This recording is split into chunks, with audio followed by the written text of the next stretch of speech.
Most Indian investors enter the US stock market with one dream: to own the world's greatest companies. Apple, Microsoft, Amazon, Google, Nvidia, Tesla. These are not just company names anymore. They are part of our daily lives. We use their products, read about their founders, and see their stock prices in the news. So the first thought is natural. If I want to invest in America, should I simply buy these big companies? But here is the smarter question.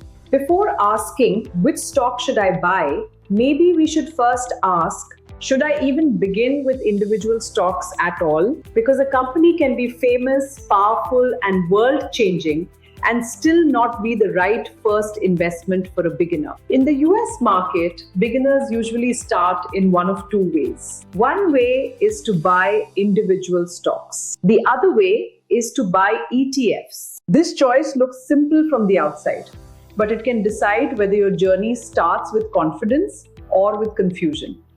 If you put too much money into one stock, every fall feels personal. You keep checking the price. You keep watching every headline. You start wondering, did I make a mistake? But if you start with a proper framework, the US market becomes easier to understand. So today, let's answer one practical question.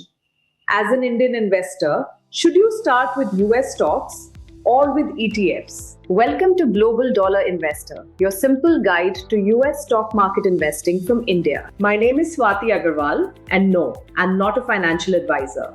This channel is for educational purposes only. First, yes, Indian residents can invest overseas through permitted routes like RBI's liberalized remittance scheme, commonly called LRS. But legality is only step one. Just because you can invest in the US market does not mean you should randomly buy whatever stock is trending. The real question is not, can I invest? The real question is, how do I begin intelligently? Because US investing also brings extra layers for Indians.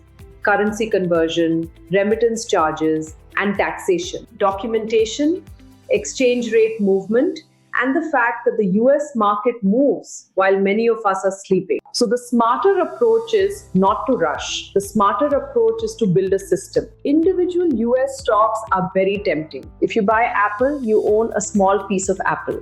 If you buy Microsoft, you own a small piece of Microsoft. If you buy Nvidia, you own a small piece of one of the biggest AI stories in the world. That sounds exciting. And honestly, it is exciting. But excitement and good investing are not always the same thing. Many beginners buy because a stock is famous, because everyone is talking about it, or because the price has already gone up. Then when volatility comes, they panic. So the problem is not that individual stocks are bad. The problem is buying them without understanding the business, the valuation, the risk, and your own psychology. When you buy one stock, your money becomes linked to one company, not the full US market, one company. If that company grows well, earns strong profits, and beats competition, your investment may do very well. But if that company disappoints, becomes too expensive, or falls out of favor, your money can fall with it. That is company-specific risk.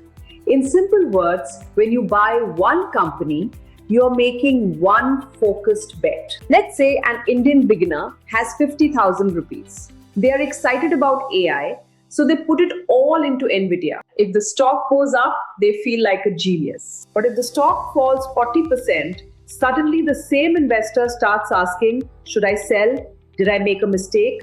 This is not only a stock market problem.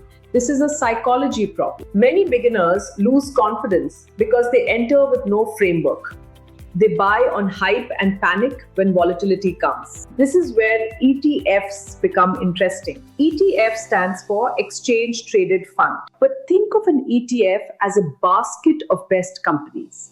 Instead of buying one company, you buy a basket of many together. It is somewhat like a mutual fund because it gives exposure to multiple investments, but it trades on the exchange like a share. So an ETF allows you to say, I may not know which one company will win, but I want exposure to a broader part of the market. For example, an S&P 500 ETF can give exposure to around 500 large US companies. That means your money is not dependent only on Apple or Nvidia.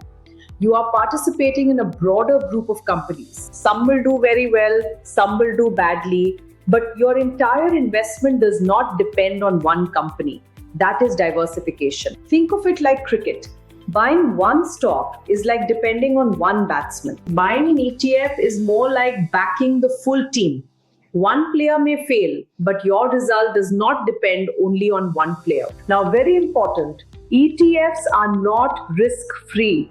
If the US market falls, your ETF can fall. If technology stocks fall, a Nasdaq-based ETF can fall too. But the fall will not be as much as an individual stock. So ETFs do not remove risk. They mainly reduce company-specific risk. So even with ETFs, you need patience, time horizon, and discipline. Now, does this mean individual stocks are bad? No, not at all. They can create serious long-term wealth, but they require understanding. Before buying, ask, what does this company do? How does it make money? What can go wrong? If you cannot answer these, you may not be investing. You may only be following a story. And here is one line every investor should remember. A great company is not always a great investment at any price. One of the biggest differences is this. Beginners think in terms of stocks. Mature investors think in terms of portfolios. A beginner asks, which stock will go up? A mature investor asks, how does this fit into my overall portfolio? That is a powerful shift. Your goal is not to look smart for 1 week. Your goal is to build wealth sensibly over many years. For many beginners, broad ETFs can form the core. Individual stocks can come later as smaller, well-researched additions. This way, you are not entering the market like a gambler. You are entering like a learner. So here is my personal view. For most Indian beginners, ETFs can be a more sensible starting point. ETFs give you diversified exposure while you're still learning. They help you participate without depending too much on one company. A simple framework can be start broad, learn slowly, invest gradually, avoid overconfidence. So let's summarize. Individual US stocks give direct exposure but require research. ETFs give exposure to a basket and can be easier to manage. So for many Indian investors, ETFs may be a better first step. Individual stocks can come later once you have built knowledge and confidence. The goal is not to avoid stocks forever. The goal is to earn the right to buy them with understanding. In the coming videos, we will discuss popular US ETFs, the difference between S&P 500 and Nasdaq 100, and more. If you want simple US stock market education, subscribe to Global Dollar Investor and press the bell icon. And tell me in the comments, if you were starting today, would you begin with individual US stocks or with ETFs? Thank you for watching. Invest smarter, think global.